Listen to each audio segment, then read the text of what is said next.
Ma'am, si Ma'am Joy pala, no? Hi, Dalawa kaming gagawa. Joy. Thank Oh, you. para mas maganda. Sige, ma'am, ano pong gagawin natin?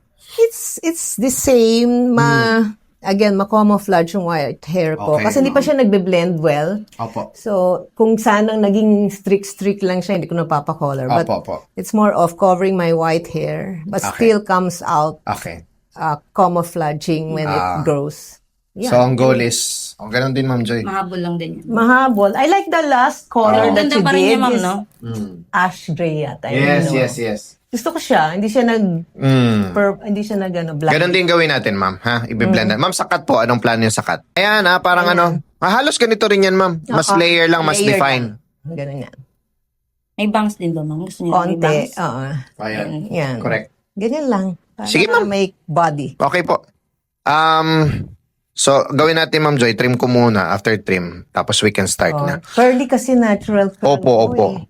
Tapos, ma'am, pag-usapan natin paano nyo inalagayan yung buhok Okay. mo, ha? Okay. Okay. Sige.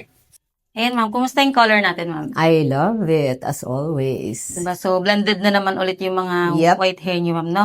Sana dumating ang araw. Hindi na, magkukuloy. Yes. Tapos, tinanggal na rin yung mga dry. Tapos, medyo iniksian naman, no? Yeah. Para magaan na siya tingnan. Yes. Tapos, more on volume dyan, bang sa front. Mhm. Yun, ma'am. So, malambot na siya, ma'am, no? So, ang gagawin niyo lang, i-maintain niyo lang siya, ma'am, ha? So, yun. Enjoy your hair, ma'am, ha? Yup. Sige.